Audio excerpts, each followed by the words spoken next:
You are now tuned in to the Storm Tracker Podcast.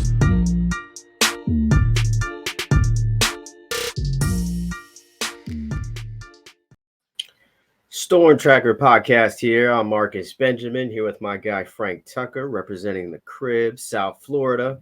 We're representing for CanesCounty.com, part of the Rivals.com network. And it's the Storm Tracker Podcast, and there's plenty of storm out here in South Florida. But we are going to forecast the spring game coming up this Friday night at DRV PNK Stadium. I don't know why they have a spelling for that. Why don't they just call it DRV PNK Stadium? I don't know. Inter Miami's professional soccer stadium is where we will be at Friday night. But there's plenty of storylines kind of going into it, Frank. I mean, we've been kind of covering spring all spring. and we've seen some players kind of shine. And, you know, there's a lot of guys out. So you can't really get a real picture of what we're going to see in the fall and then into the season. Players like, Leonard Taylor, Jafari Harvey, Zion Nelson, Elijah Arroyo, just some of the guys that could potentially be starting, not in spring. But just going into it, Frank, what are you looking forward to seeing? I'm looking forward to seeing how the freshmen do that have came to Miami early. The Ruben Baines of the world, the Jaden Waynes, those offensive line five-star duo that we have at offensive tackle of Francis Malago and Samson Okamola.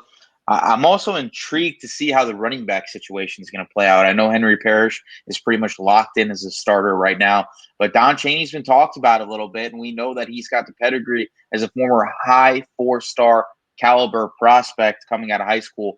So, injuries have sapped his ability a little bit from what we saw previous, but, he's put some big runs together in practice. And I think that there's going to be a little bit more of a competition with him and Henry Parrish than people think.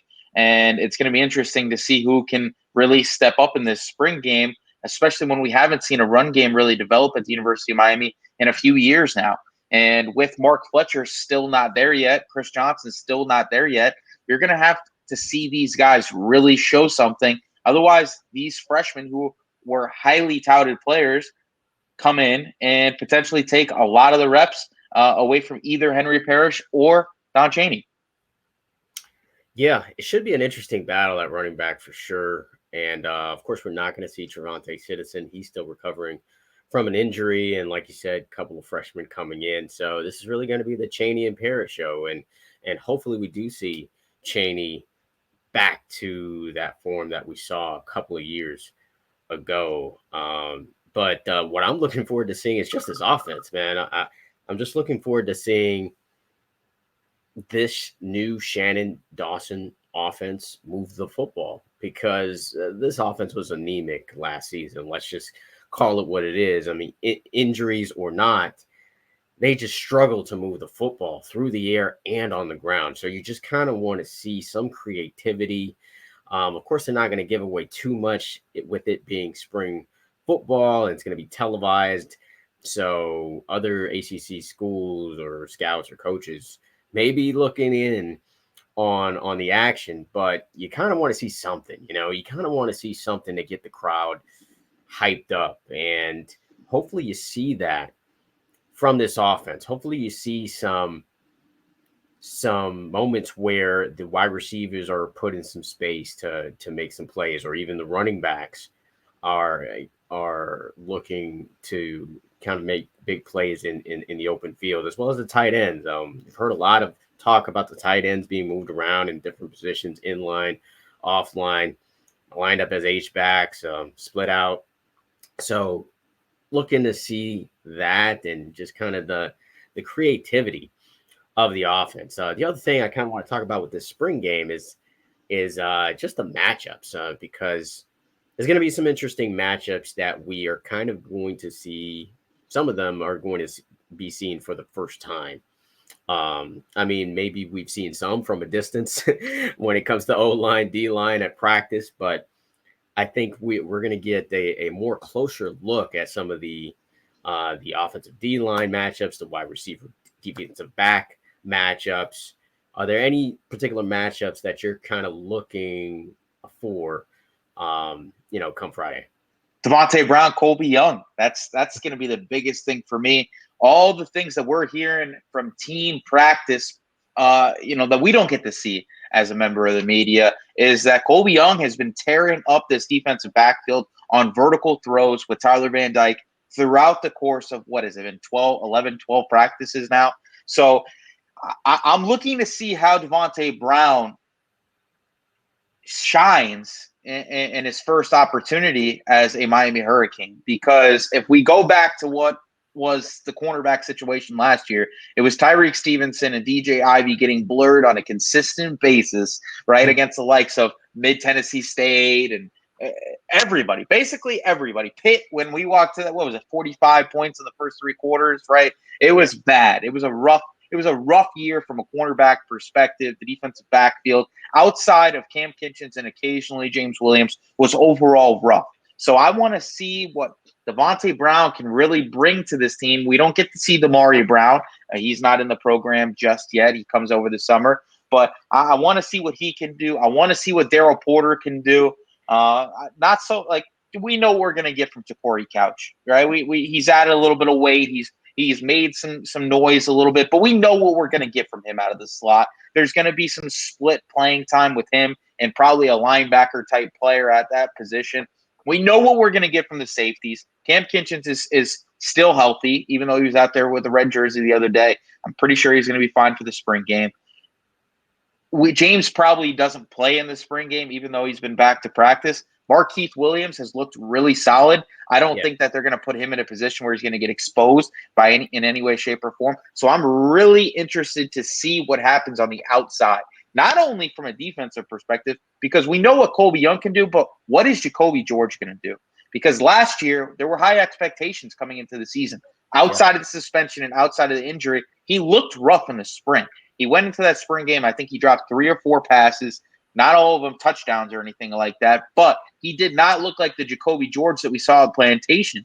And everything we're hearing with him meshing with Kevin Beard, a former Plantation alum, is that he looks like the Jacoby George that came in as a 4-star prospect that was putting up back-to-back 1,000-yard seasons at Plantation. So I think that it's time for the outside guys of Colby Young and Jacoby George and possibly Isaiah Horton, plus the defensive backs of Devontae Brown and Daryl Porter Jr. to make something happen on the defensive backfield. It's going to be interesting to see that.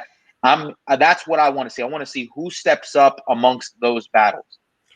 Definitely will be some interesting battles. Colby Young, you assume, is going to be matched up against Devontae Brown. And then you also assume that Jacoby George, like you mentioned, is going to be matched up against Daryl Porter Jr., which I think to me is probably the most intriguing matchup of the wide receiver DBs, because we haven't really heard a lot about Daryl Porter, but we've heard a ton about Jacoby George. So just based on that, okay, are we going to see some blur moments with Jacoby George against Daryl Porter?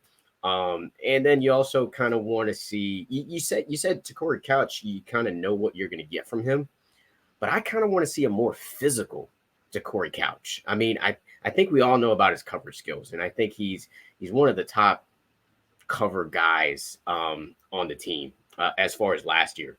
And I think you kind of want to see a big physical guy. He's going to play at that nickel spot, so he's going to be around the line a lot. So I would think that we're going to see a more physical Ja'Cory Couch that is going to be at the line, making tackles, stepping up. So I kind of hope to see that. You hope so, right? But we hope to see DJ Ivey be able to cover somebody vertically last year, right? And everything we heard in spring practice was that he can do it. He looks like a star. He's a potential first-round draft pick type guy. He looks the part, 6'1", 6'2". He's put some weight on, retooled his body. All these things came out from the Mario Cristobal camp, and it's kind of the same thing with Ja'Cory Couch. I think that we also have to temper expectations for Ja'Cory Couch. I think he's going to be a solid player overall. I don't think that we can really have any high expectations for him. He's going into his 5th year in the program. Can't believe it's already 5 years. Do you become a physical guy in year 5? Right? Is that the jump that we're going to see? Would it be really nice to see that happen? I don't think it does. I think we're going to see that physical nature when they put a jumbo nickel at that spot, maybe like a Caleb Spencer, who's looked really good in the first part of spring. We'll see. We'll see. I see him more as that cover guy. If you have him on the field on passing downs, if we're playing a team that has a true air raid type offense, if you're playing a North Carolina or something like that has a Drake May at quarterback and is going to tear you up, on the back end, maybe he really helps. But I think every time we play a team like a Pitt who's going to be pounding the ball, or if we're playing a team, that's more run centric, I don't think he's going to be a guy that's going to be viable in this defense. We've heard everything from the recruits to the players on the team talking about this is a downhill physical defense. And I don't know if he's ever been that guy. When he was at Shaman Ramadan, he was weighing 150 pounds. He wasn't a tackle guy. He was that outside corner for Chaminade that was strictly covering. And he came to Miami and has kind of struggled to adapt to the tackling as well at the next level. And I don't think that really changes. Even if he weighs 187 pounds, right? We're hearing 130. He's put some weight on. He's put some weight on. He looks physically solid. Bigger. Yeah. He looks physically bigger. Now, we don't get to see him really making any physical plays in practice. That's not something we get to see. Now, if he makes a hit stick moment in this spring game, I'm gonna be on the bandwagon. I'm on the bandwagon. And you know what I want to be? I love Broward kids coming to the University of Miami. You love to see that transition. It would be really good to see a Chaminade kid shine through this year, because we've had some busts that have come through the program over the past few years. So if he has that shining moment in that spring game, maybe that opens the doors a little bit more for what is potentially that Shaman Ramadana pipeline in 2024, 2025, 2026, maybe even 2027, right? It's a loaded team full of prospects. And I think that those Chaminade kids want to see some Chaminade success at the University of Miami. Yeah. Allen High didn't work out. That Franklin didn't work out. The Williams kid from a few years, Cam Williams, didn't work out, right? So to see Keontra Smith and to see TC have those shiny moments in the spring game could really help out in recruiting as well. Yeah, that's definitely what I am hoping to see as well. As far as the other matchups, it's really O-line, D-line, man, for me. I want to see Nigel Lee Kelly. They've been talking a lot about Nigel Lee Kelly. We know all of what he can do, since his playing days in high school. Really kind of want to see him kind of take over that side, or whatever side he's on as a defensive end, and just to kind of see who's matched up against, if he's going to be matched up against Javion Cohen, just kind of how he does there. Some other O-line, D-line matchups is just Ruben Bain, man. Let's just see what he does. And where are they going to line him up? Or are they going to line him up on the inside? Are we going to line up on the outside? If he's lined up on the inside, can't wait to see him against Matt Lee or Jalen Rivers or Inez Cooper, just to kind of see, what he does in the middle. And I kind of want to see these new guys too, man. The Thomas Gores and the Branson Deans, like, oh, were they worth the transfer? Are they really going to be consistently in the lineup? Are they going to challenge for playing time against an Akeem Mezator and a Leonard Taylor? And if they are, then that means that they're going to show up in the spring game. So I kind of want to see what's going on there, because, once Akeem Mezator is, I don't know if he plays in the spring game or not. And then once Leonard Taylor comes back in the mix, and Jafari Harvey, you assume, is probably going to be the other defensive end. Like, what is this rotation truly going to look like? Are we going to see Jacob Lichtenstein shine a little bit in the spring game? Are we going to see some Jaden Wayne? Are we going to see a Cyrus Moss sighting? Because we've barely seen him at all. So we'll see. But I'm really kind of interested to see how this offensive and defensive line matchup plays out come Friday. Yeah, same thing for me. I think it's a good thing that we're not seeing the likes of Jafari Harvey. We're not seeing the likes of Leonard Taylor or Akeem Mesidor, most likely, right? Because I want to see what guys like Ahmad Moten can do. I want to see what guys like Jabari Ishmael can do. I want to see what Cyrus Moss can do. I want to see what Jaden Wayne can do. I want to see what all these unknowns, the Branson Deans, the Thomas Gores, are those guys going to be Antonio Moultrie, or are they going to be Akeem Mesidor, Daryl Jackson, right? Because we've brought in a number of transfers, and it's been up and down on the answers that we've gotten from these guys. So I think that this is going to be the strength of the team. There's a lot of depth there. I know everybody talks about adding yet another defensive tackle, which is something that they are possibly going to do. But overall, there's a lot of talent in this group. I think Nigel Lee Kelly is going to be a star this season. We saw flashes of it last year. He was one of the top sack leaders among freshman defensive ends in all of college football.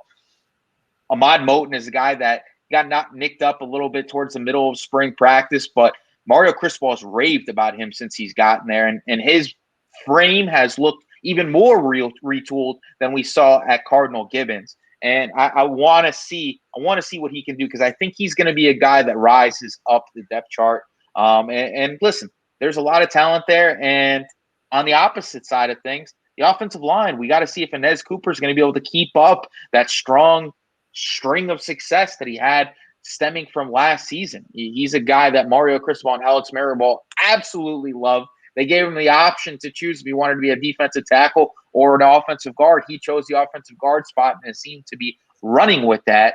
And it looks like he's going to be locked in as one of the starters for this season, where we're going to have a little bit more of a competition with a Zion and Jalen Rivers type situation at left tackle than we are at offensive guard. So Matt Lee, I think he's going to be a superstar this season. I think Javion Cohen is going to be a stud. I don't think there's any worries there. I just want to see what Inez Cooper can do. I want to see what Jalen Rivers can do at left tackle against the Nigel Lee Kelly. I want to see what he can do against Ruben Bain when he gets matched up in a 4-eye type position. You're saying that about Jalen Rivers like he hasn't done it like for the past couple of years. It's not consistent, though. It's not consistent. And honestly, we haven't seen him on the field enough to know. We've got like maybe a full season out of Jalen Rivers in his college career. What are we, 3 years deep right now? Closest we got to it. It was the closest that we got to it. And still, he missed a number of games at the end of the season, right? He was banged up. And availability is an ability, right? It's a talent, right? So I want to see what he can do, right? Because we haven't really seen him in a left tackle type spot. So if you're going to be that blind side for TVD, it's an extra step in responsibility. It's an extra step in competition on the level of talent that you're going to be playing. It's going to be interesting to see, because I think that there are some NFL prospects on that defensive line. So this is going to be a really good test for the guys that are going to have to prove themselves a little bit. Francis Mauigoa has been an absolute stud for the entirety of the spring. I think even if he doesn't look like Francis Mauigoa 5-star immediately in the spring game, it's not even going to really temper expectations for me on what's going to happen in 2023, because he is supposed to still be in high school and doing it at a high level. He has already secured himself that right tackle spot. He's been getting maximum reps with the first team. So I love what I'm seeing from him. I'm more curious on what's going to happen with the Inez Cooper and the Jalen Rivers situation. Yeah, secured the spot. I mean, I get you. I understand, and that's kind of what we've been hearing. But I think he still has some work to do just to secure that spot. Oh, I think it's locked in. I think it's absolutely locked in. You'll bet the house on it. I will bet the house on it. Listen, Mario Cristobal and Alex Mirabal really don't make comparisons very often, right? We don't see them compare anybody to anybody. The Penei Sewell comparisons, they've been inching at it, right? Even when they get asked questions, they don't want to jump into it. They haven't been inching. Yeah, they've been comparing. They've been comparing. And if they're seeing those early signs for a guy like Penei Sewell to a Francis Mauigoa, they're bought in, right? Because Samson Okunlola was at one point a higher ranked player than Francis Mauigoa, right? The potential might even be higher with him. They haven't been talking about him in the same light as they have Francis Mauigoa. That makes me feel super comfortable with what they're doing with him at right tackle. And I think just moving Jalen Rivers to that left tackle spot pretty much. Obviously, he's got the ability to play all 5 spots in the offensive line, but keeping him basically with first-team reps at left tackle and letting Malagoa run with that right tackle spot has me really comfortable that he's pretty much sewn that up. I think that there are 3 locked-in starters right now, and then you got a conversation with whatever happens with Jalen Rivers at left tackle and Nez Cooper at that other guard spot. I actually think Inez Cooper is locked in, bro. I think so too. I loved Inez Cooper last year on tape. I got no listen. I don't expect Zion to come back. I'm putting that out there. I don't think that he comes back. He's still not even really working out with the team like that. He's not out there really practicing. We don't see him, right? There's not even like a clue of what's going on with Zion. And since the early part of last season, it's been the injuries just continuing to linger. We saw him this offseason in crutches. Still, this offseason, right? 2023, we saw him in crutches. Right. That's not a good sign for you being prepared to play left tackle at a first-round draft pick type level that you were being projected at as early as last season. Well, yeah, and a point I want to make on that is that I was at the pro day, and a lot of the players were at the pro day, current players, including Elijah Arroyo. It was my first time seeing him, including a Trevante Citizen, my first time seeing him. He was in a brace, but to your point, like if he's supposed to be a potential pro guy, I mean, why not be at pro day? Maybe I missed him, but he's a big guy. It would be hard for me to miss a guy like Zion Nelson, but I didn't see him at pro day. So yeah, it's not a good sign that he's been basically invisible. But yeah, you never know. You never know. He could be just, not wanting to risk anything at all this spring, and possibility that he comes back in the fall. I think he'd be welcomed if he does, because, you always need depth on the offensive line. And if you don't have to start a freshman, you don't start him. But yeah, we'll see what happens there. But I did want to point out the 5-star, the 2 5-star freshmen, Samson Okunlola and Francis Malgoa. They had a chance to speak to the media this week, and I was impressed with them, as I've always been impressed with them every time I've had a conversation with them throughout their recruiting experience. I touched base with them several times during their recruiting situations, and I came off more impressed with them because they are working out together and are really looking to they're humble about it, and they're really looking to continue to refine their craft and continue to reiterate the adage of iron sharpens iron, which it seems like what is happening there. So excited for both of them and their futures, and hopefully they get a ton of playing time in the spring game. The other thing I'm looking forward to in the spring game is, of course, quarterback play, man. Tyler Van Dyke, obviously, we know what we're getting from him. And so I'm not really excited, I guess you could say, so much to kind of see Tyler Van Dyke. I know what I'm getting from TVD. I'm more so excited to see what we're getting from Ja'Cory Brown. What are we going to see? Are we going to see some accurate throws? I want to be wowed by his throws. I don't need to be wowed by his running, which I was in last year's spring game. So, and I think people kind of know about his athleticism. And I think he's out to prove that he can throw the football well, based on his comments. I believe it was last week that he spoke to the media. So very interested to see Ja'Cory Brown really develop as a passer from the pocket. That's something I'll definitely be keying in on in the spring game, and kind of want to see some Emory Williams. Let's see some Emory Williams, because the coaches have been talking pretty highly of him as well. I'm sure he's going to get some playing time towards the end of this spring game, I'm sure.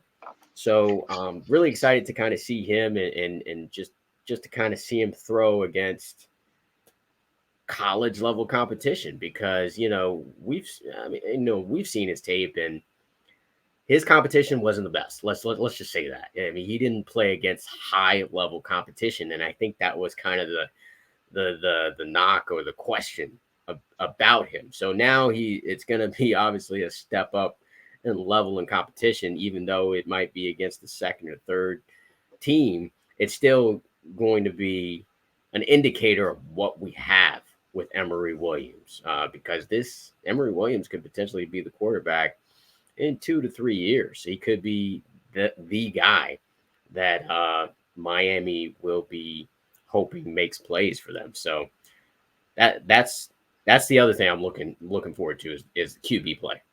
Yeah, and throughout the spring, we've seen really good performances in not only team, but also in quarterback drills with Shannon Dawson from Emory Williams. Just a natural arm talent. He might be the most natural thrower of the football amongst that trio of Tyler Van Dyke, Ja'Carri Brown, and him.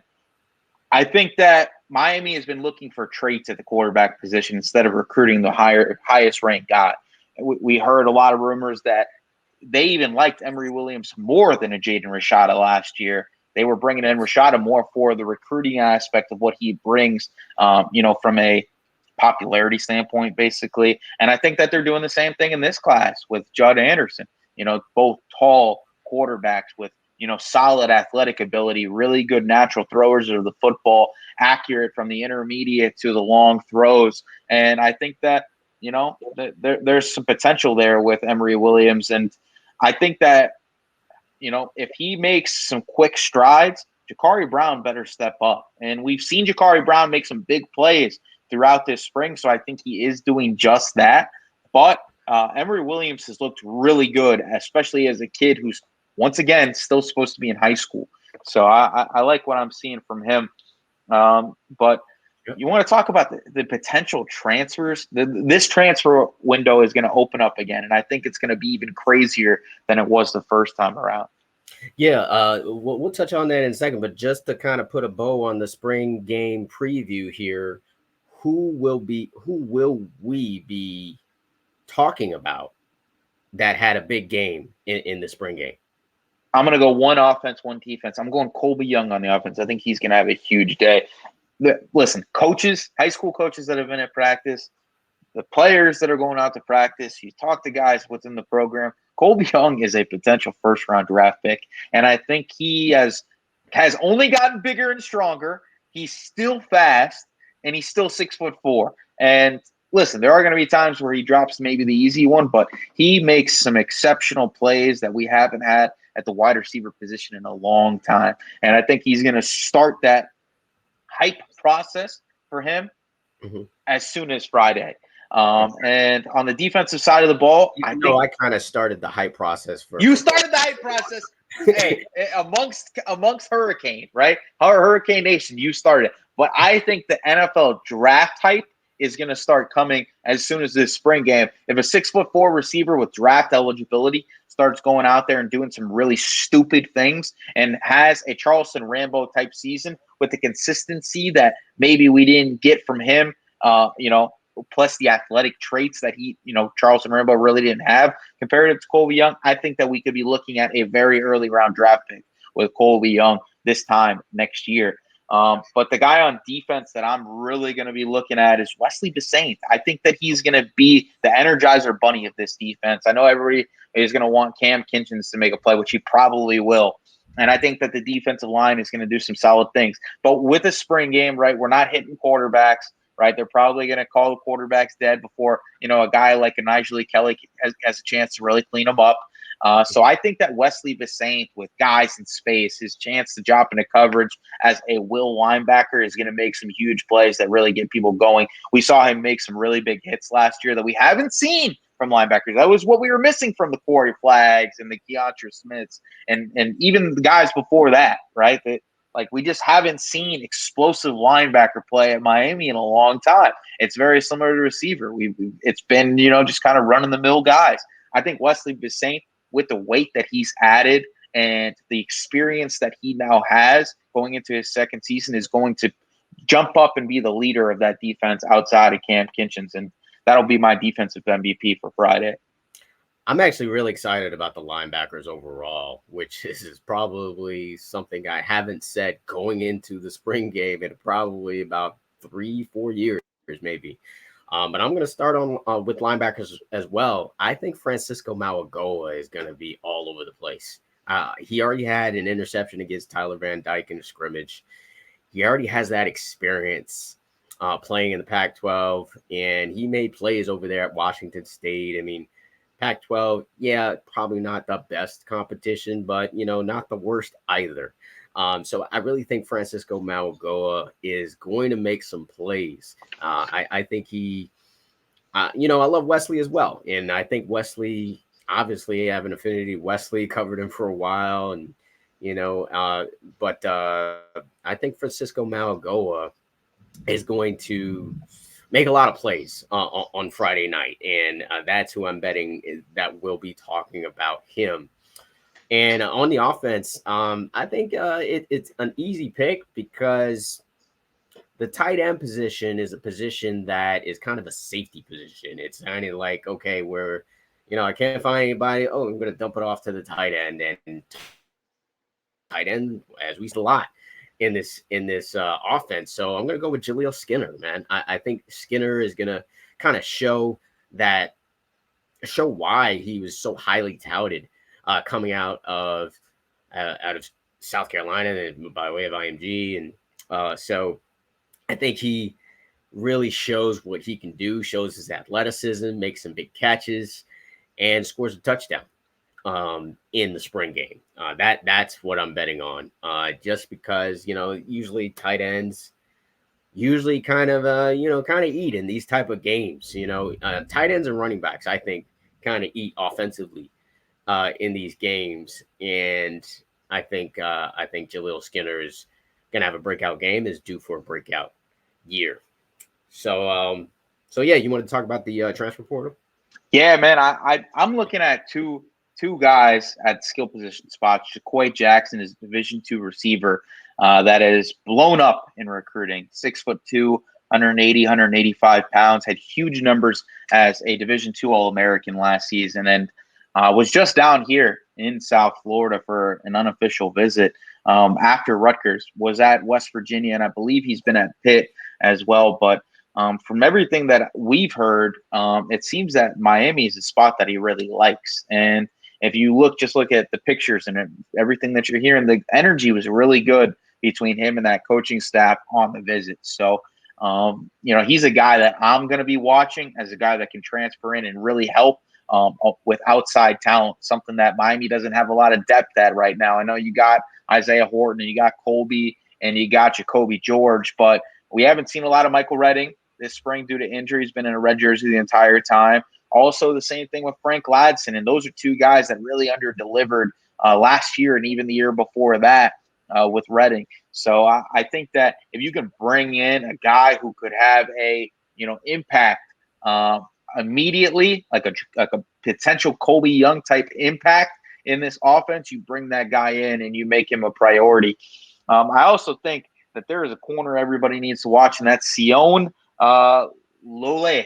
I guess you could say. All right, I don't really. I probably butchered that, right? But he is a 6'4" junior college cornerback that just finished his freshman season and is one of the top cornerback prospects that is immediately available to schools. He's being recruited by a number of different programs. He was actually recently down here for a visit. We're going to have an article coming out soon on the extent of that relationship with Miami. But he's a guy at 6'4". That's pretty uncommon length for the cornerback spot, with really good film from last season that I think can come in and help immediately, because we haven't heard a lot about Darryl Porter, right? There are definitely questions there. I think Devontae Brown is going to be solid even if he's not spectacular this season. And if you can bring in some competition at that corner spot that has been anemic for Miami for a little bit now, I think that's a huge addition. Another California kid for Mario Cristobal, right? So with a Polynesian background, I believe, from everything that I saw on his social media. So continuing to bring in, guys to that Polynesian American Samoa core at the University of Miami is only going to help with recruiting, elite guys from IMG, where they've recruited guys from that West Coast, American Samoa type, prospects and guys on the West Coast going forward as well. Yeah, the more Polynesian kids that we get, the more hooked on phonics we need because we can't, pronounce so many of these names. I mean, we were calling him Mawagoa for how long, but now it's Mawin. There's like an N in there. Mawingoa, Mawanoa. That's what it really is, Mawanoa. So yeah, man. Bring him on. We'll just figure out how to say all these names like Tinalau, Sagapaulu, and all of these guys. But let's keep bringing them in if they can keep contributing to the program. Nice update on the transfer portal, but let's talk about recruiting, man. We finally got another recruit to commit to the 2024 class besides Abram Murray, the kicker, with Judd Anderson. You referred to him earlier as somewhat of a prospect similar to Emory Williams. Definitely a little taller at 6'7" and more athletic as well, I would say, as far as, just him also playing basketball as well. Talented prospect, definitely has a lot of upside. I mean, that's kind of like the word that you kind of use with this kid because it's not like he has the arm talent. And like I said, I referred to his athleticism. So he has kind of like this base that you want. Like if you were building a player on Madden, like this would be the player that you would want to have to start with, to build upon. But I think the only thing that you question with him is probably his decision making. And decision making is big for me when I'm evaluating like a quarterback. Like, does he make good decisions? Because you can have the greatest arm talent in the world, but if you don't see an open receiver or you're thrown into double coverage or you're not seeing an opportunity to run, then, you're just missing opportunities and you're missing first downs and you're failing on third down. But overall, I like the pickup.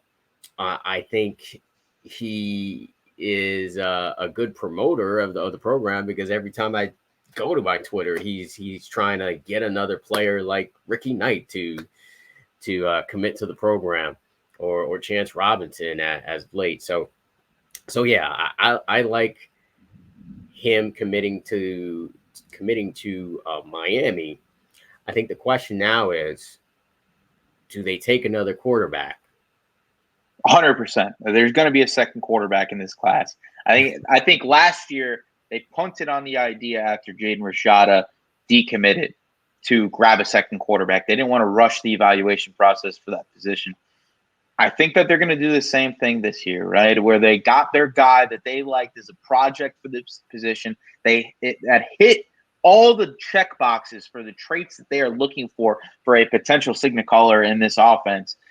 Shannon Dawson has thrived with guys that were underrated recruits at previous stops, right? Like Clayton Tune wasn't some highly touted guy, and he's been one of the most prolific passers in college football over the last 2 seasons. So I think that fans got to calm down a little bit with killing Miami for taking a 3-star quarterback when they're going to take a second guy. They didn't get Air Nolan, right? Ohio State came in and stole him late in the game. But there's going to be another 4-star guy that they take in this process. I doubt realistically that they take 2 projects. And they're going to bring in a guy that fits the mold of somebody that can push the needle for the top wide receivers and guys that can help elevate this class to another top 10 ranking, high potential top 5 or even higher ranking in 2024. So I think that they liked what they saw from Judd Anderson. I think they liked the enthusiasm he had on wanting to be a Miami Hurricane. We see him trying to be an ambassador of this 2024 class, which is huge, right? You obviously you want a guy who's a 5. Everybody wants the 5 stars, right? But time and time again, we see these 5-star quarterbacks in the transfer portal. It's the success rate at the quarterback position. It is not an exact science. So you have to understand that when a coaching staff sees something in a kid that shines through, it's big. You got to trust their evaluation process, because we're seeing them recruit a guy like Judd Anderson over a guy like Michael Van Buren, who's a top 10 quarterback in this class, a top 100 prospect in the country, playing for a St. Francis program that is routinely in the top 10 teams in the high school national rankings. So if they're seeing something to overlap a top 10 quarterback, then we got to trust it, because this is what their job is, right? And when you bring Mario Cristobal in on a 10-year contract, you got to trust his decision-making outside of a, rough first year. Overall, he's had guys like Justin Herbert that weren't highly ranked guys, and he's turned them into superstars. So I like the idea of bringing in a project guy, but I also like the idea of making sure on the back end you get another blue chip quarterback, because there are some that are available and there are some that are interested that I think Miami can take a shot on. All right. So I'm just going to do some rapid fire questions with you. I know I kind of springing this on you out of nowhere, but let's do it. Fans, what do they want to know? Who's next, right? Who's next for the class, So I'm just going to throw out some names, and you just tell me just your best guess. Do you think he's going to commit to Miami or not? First one, David Stone. Yes. I think there's a lot of uncertainty at Michigan State right now. One of his lead recruiters is no longer in the program. I think that's helping Miami a little bit. I think them coming off also a really rough season at Michigan State is making things a little bit easier for Miami. He's been down here multiple times. That IMG connection, his relationship with Francis Mauigoa, who has been a lead recruiter for Miami since his commitment, I think he ends up in the class. All right. A guy that we know very well who's been getting a lot of momentum lately, Chance Robinson. I think he ends up in the class. Okay. I think that Kevin Beard's relationship with Roger Harriet, previously coaching at university school with him, plus making him a priority, making him one of the first phone calls as soon as he knew he was getting the job, him being on campus already to meet Kevin Beard. I think that Chance and his dad are Miami Hurricane fans innately, right? And I think that they were looking for Miami to bring in a developer at the wide receiver coach position, and that's what they did with Kevin Beard. And I think that it's going to be close. Bama's going to keep pushing. You're going to see Auburn trying to get back in the race. Penn State had an incredible visit with Chance and his family. Those are going to be teams that you're going to see that are going to try to get back in. Florida State with Guy Lemonnier, who's a South Florida Express guy in their program, is going to continue to push. They are doing the Miami plan where they're going after that Miami Gardens Ravens group of Jeremiah Smith, Josiah Trader, Elaine McCoy, and Chance Robinson, and they're going to keep pushing, but I do think he ends up in the class. All right, let's go offensive line. One of the guys that I like a lot, Eddy Pierre-Louis. I don't think Eddy Pierre-Louis ends up in the class for Miami. I think he ends up going to like an Alabama or something along those lines, right? I think as a 5-star recruit and the second best offensive lineman in the class, it's going to be hard to get him in, especially when there's not really a viability for him to start as soon as he gets on campus. When I got a chance to speak to him, that was something that was important to him. But I think Miami's going to be in it to the end. And listen, with Mario Cristobal and Alex Mirabal's resumes, it wouldn't be shocking to see that flip. But as of right now, I don't see Miami as a favorite with Eddy Pierre-Louis. All right. Another easy one that's always in the conversation if he's coming to Miami or not. Josiah Trader, the 5-star receiver. I think he goes to Florida State. I think it's Florida State right now. Wow. I do. I think that's where he's going to end up. Florida State has done a really good job of recruiting Shaman Amadana. I think that he had a recent visit there right out of the dead period, and he liked it, man. He liked it, and I think that it's going to be a tough battle down the stretch between Miami and Florida State, just because I think that those are the two spots recruiting him the hardest right now. And I just, everything that he's done, right, all the gear he's been wearing, right, everything that he hasn't been like gung-ho about Miami. He wants to see Miami win. And he did make a comment on his visit that he could see himself winning a national championship with Florida State. That kind of shined through for me a little bit. Interesting. Very interesting. But that, I think, is a race that will come down to the very end. Absolutely. I think NIL plays a factor. And probably. And I think, don't get too excited of what's going on right now with Josiah Trader. The last one, Kylan Fox, the tight end out of Georgia. He goes to Miami. I heard previous to him even dropping his top schools that watch for Kylan Fox to Miami. They've been recruiting him really hard. The relationship is really good there. I know that Miami's brought a number of 4-star recruits at the position on campus throughout the spring, but Kylan Fox was a kid that was ecstatic about the visit. And, we got a chance to speak to him a couple of times already here at Rivals, and he's a guy that has talked about Miami a lot. And I think the history of the position at the University of Miami with, I think Will Mallory, kind of rises up draft boards a little bit more than people think. And if he lands in like a 3rd or 4th round spot, that's going to help Miami even more. I think, Cody Woodiel being the new tight ends coach is going to help because he did an incredible job of recruiting the tight end position outside of Stephen Fields. I'm not saying Stephen Fields didn't do a great job himself. He's been, critical in Miami, bringing in guys like Jaleel Skinner, who's currently in the program, and Riley Williams. But I could definitely see Kylan Fox end up in this class. I think Miami is the favorite right now. Yeah, I agree with pretty much everyone that you said. I do think David Stone ends up being with Miami. Chance Robinson, I'm kind of 50-50 on Miami and the field. But I do think, with that being said, obviously I feel really good about Miami if Miami is compared to the field. I think there's smoke there. I'm not ready to put a forecast in or anything like that. I think that his recent visit definitely paid dividends on, moving Miami up the ladder. But it's still going to be tough because if Nick Saban drops that helicopter over the summer at St. Thomas Aquinas, right? And remember, he's been in such a structured program at St. Thomas Aquinas over the course of his high school career. What is the similar transition? Alabama, right? Dallas Turner is in the program at Alabama, right? There are guys from American Heritage that have been in the program at Alabama that Chance does know. So there are going to be guys from South Florida that are going to be in Chance's ear over the course of the process. I think that there is definitely a lot of signs pointing towards Miami ending up the team in that process. A guy that we did not mention that I just put a forecast in that I want us to mention, I think he ends up in this class, and I think it's going to be a big one, is T.A. Cunningham, defensive lineman out of California.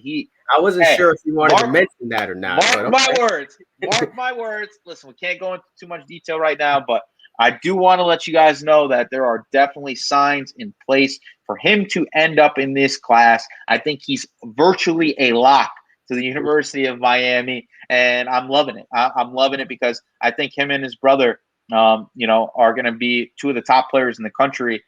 His brother is a 2027 prospect. He's already like 6'4", and he was on campus and actually loved the visit. They got some personal time with Mario Cristobal. Obviously, having Jason Taylor coaching the defensive ends and Joe Salaveo, who's an excellent coach as well. With those two guys tag teaming that recruitment, I think that Miami's in a really good spot with T.A. Cunningham. All signs pointing towards that. Put a forecast on that. I am 10 out of 10 confident. 10 out of 10 confident. 10 out of 10. 10 out of 10 confident. I'm not. Bet the wife. Bet everything. Bet the house, bro. Bet that. Put your life savings into T.A. Cunningham going to Miami because I'm all in on that one. I'm all in on that one. I've been pretty skeptical every time we're talking about kids going to Miami, right? Because we've heard the King Joseph Edwards was a kid that I thought was going to end up at Miami. I still think that Miami's got a really good shot, but kids go back and forth, right? T.A. Cunningham really hasn't gone back and forth on that, right? He has had schools from all over the country recruiting him. When he put out his top 12 last season, Miami was not playing good football, right? It was still a new thing. Mario Cristobal at Miami, and he still had the faith to put Miami in those top 12 amongst an elite group, and it kind of came out of nowhere. So the fact that Miami was able to get him on campus, he was loving the vibes at the basketball game, right? Really good visit with him on campus. I'm thinking that this is pretty much something. He virtually really could be the next commit in this class, I think, right? Yeah. And some other guys in my opinion, that should be watched are like a Zaquan Patterson could end up in this class. I think Ohio State is making things a little bit interesting. Michigan is making things a little bit interesting. But overall, I think Miami's still the favorite there. Florida State's a team to watch there as well. But I think Zaquan's another kid who can end up in this class. We do have an article out there. I'm not going to release too much information on what we put in the article about the potential next quarterback in this class. So if you want to go back on our website and go look, we have 5 of the top prospects to watch at the quarterback position. That's something that could be interesting as well. Because remember, we saw Emory Williams commit, and then not long after, we saw Jaden Rashada jump in the class as well. So I would not be surprised to see Miami try to get those quarterback commits close to each other so that they can utilize both those guys to recruit in the 2024 class. Yeah. T.A. Cunningham, I'm glad you mentioned that because I wasn't sure if you wanted to leak that information or not. But that definitely would be a big boost to the class for sure. I like him as a player. He's limited. He hasn't played as much high school football as others. But I think he really has a chance this season to kind of show. But because of things outside of his control, though, as well, right? Like there was the California Athletic Admission, that athletic association that made things difficult when he made that move from Georgia to California last year at Los Alamitos. So I think that some things have been out of control. I think he got banged up a little bit last year as well. But when he did see him play football at Johns Creek in Georgia, he was dominant. And at one point was a 5-star caliber prospect. I still think he's that type of player. I think when we finally get to see him actually play some real football, he's gonna continue to rise up the recruiting ranks once again. And obviously, getting him would be huge because I think his brother is gonna end up a big time prospect as well. Like I was saying. Yeah, definitely. And we saw in this past year that. Hey, Miami went 5-7, and they still had a top 10 class. So for a lot of the people that say, well, it depends on their record, I would say yes for certain kids. For actually probably a smaller amount of kids than we think. But I do think Josiah Trader is one of those kids, and I do think Zaquan Patterson actually is one of those kids as well. And I'm not saying that they're expecting Miami to get 9-10 wins, but if Miami has another 5 or 6 win season, I think that is more crucial than having a season where you win 8 to 9 games, which is where Miami wants to be. At minimum 8 to 9, because 7 is like mediocre. You're just a middle of the road type of team. 8, you're probably on the pinnacle of winning your conference. You're a couple of games away from winning your conference. So you feel like you're right there. But when you're in the 7, 6, 5 range, I think these top prospects, if they're deciding between a Florida State who's actually, winning a lot of games or Georgia, Ohio State, or Bama, and they may lean. I think for South Florida, absolutely, that shines true on a yearly basis because we have so many of our top kids from South Florida coming from top programs, right? They come from the American Heritage, the St. Thomas Aquinas, the Chaminade Madonnas, Miami Centrals, right? Like all of these teams are winning state championships or winning double-digit games on a yearly basis. So if you've done that for 4 years, and then you came from a Little League program that was winning, Little League championships and winning national championships in Little League, you're used to winning. So just jumping into a situation from an NIL perspective or a chance to just play early is not something that's that appealing to those kids because a lot of those kids jumped into situations where there wasn't guaranteed playing time, right? Like Dallas Turner was at American Heritage. He wasn't playing as a freshman, all right? It's just kind of how it was, right? Like Pat Surtain didn't start as a freshman. He was behind elite guys. So a lot of these guys are willing to wait and not sacrifice development, then go play somewhere right away and just take the quick money. So I think if Miami gets back to that 8-9 win mark, we're going to see a lot of South Florida kids start trending back to the Miami Hurricanes, and that's going to be a big thing because we know that that's the big thing for a guy like Jeremiah Smith, who the fans are getting all up in arms about lately, right? And again, situation right there too, man, because I think people just forget that these are kids, man. They're kids. Why come after a kid? It's especially a kid who's taken, especially a kid that's taken heat for saying positive things about the hires at the University of Miami, right? Still being positive while being committed to say stuff like that. Yeah, like coming on campus despite being committed, right? Talking to people about the University of Miami despite being committed, right? So I think that fans have been burned so many times in the past, right? That they're getting a little bit antsy when it comes to kids like Jeremiah Smith. And I don't necessarily think Jeremiah Smith is holding the fan base hostage, right? Because he's committed. He made his overall decision. Now it's up to Miami to change that, right? It's not up to that kid to just jump in the boat just because he grew up from this area. The kid wants to be developed, and until Miami can prove that they can develop a receiver at a high level, right? Because every year, our top receivers aren't being drafted high, right? Charleston Rambo was an 1,100-yard record-breaking receiver at the University of Miami. He's no longer even in the NFL, right? He's playing in the XFL. Yeah, like our best guy in the NFL, right, of recent is KJ Osborne, who was in the program for like a year, like less than a year, like really less than a year, right, as a transfer guy from, what was it, Memphis?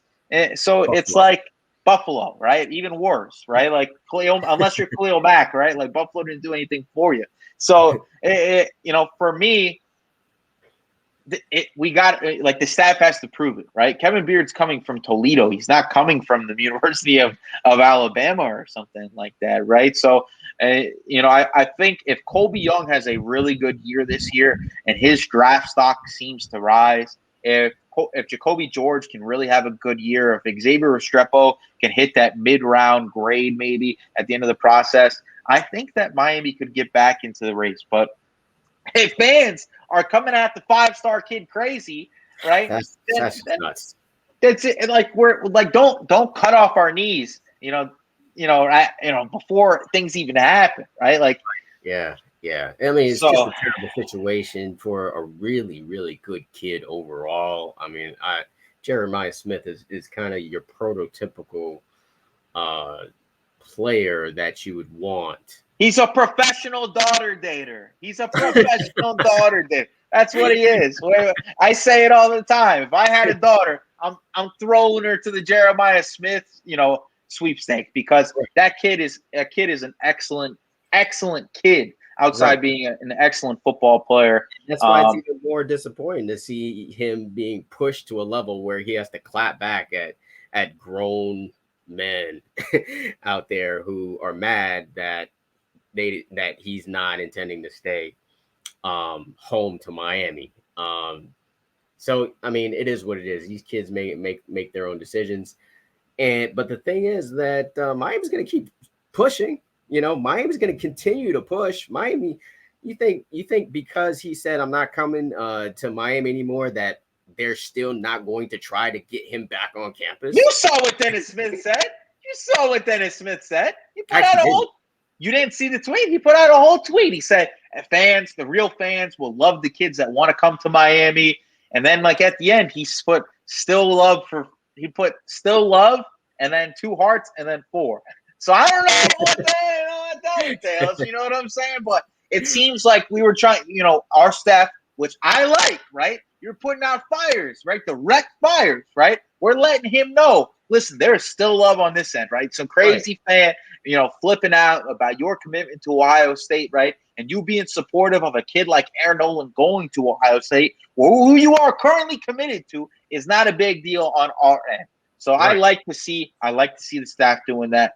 I think Kevin Beard has put the best foot forward before anybody even knew. Like, any of us were able to break the news that he was going to be the guy for the job, right? he was telling Jeremiah Smith, I'm coming to University of Miami, right? I think I called you like that Saturday to tell you Kevin Beard interviewed for the job. I think Jeremiah knew at that moment that that guy got the job. So it's like, I think that Kevin Beard is building a really strong relationship with the kid. Even if momentarily he's not coming to visit the University of Miami, I don't necessarily think that's going to be a big deal. You still got Rod Mack in the corner, his childhood coach, who is a Miami alum, right? If any of his teammates, like a Davion Gallis, flip back to the University of Miami, if a Chance Robinson ends up in the boat, you know that those close friends are going to be recruiting him towards University of Miami's direction. So there's still a lot of time. Ohio State could have a catastrophe type season this year with the new quarterback at the helm, right? We've seen them not be able to get over that hurdle of championship level. Not saying that Miami's been able to either, but we know that the pull of home is a little bit better than the pull of Ohio. So yeah, we'll see. Yeah. We will see. So that's going to wrap it up for the Storm Tracker podcast. Once again, visit our website, canescounty.com, for exclusive content on the Miami Hurricanes, athletic teams, not just only the football team. Basketball just wrapped up, but we're also continuing coverage with the baseball team. But of course, we will be covering recruiting, the transfer portal, and everything else surrounding the Miami Hurricanes. Once again, and if you're not subscribed yet, we got a free month for you. Your first month free at Canes County. It's great coverage, right? We're busting out articles with recruit interviews, right? Inside information on things going on. We're hitting it for you guys. We're hitting it hard, right? We got a little bit of a lapse here after the spring game, but things are going to pick right back up with the open of this transfer portal. You do not want to miss out on any of the information we're putting out. Take advantage of that. You got the promo code on the front of our website. You got the code on you. What is it, Canes 30? Yeah, it's Miami 30. Miami 30. Take advantage of that. If you're not in, tell your brothers, tell your sisters, tell your mom, tell your dad, tell your cousins. Bring everybody on. We need you at Canes County. Yeah, definitely. Subscribe to the website. Subscribe to the YouTube channel as well for view videos, interviews that Frank and I get, and also highlights from practices. Just a lot of great content on the YouTube channel, live from Canes County. And also make sure you follow us on Instagram, Twitter, as well as Facebook as well. But that's going to wrap it up for us until the next episode.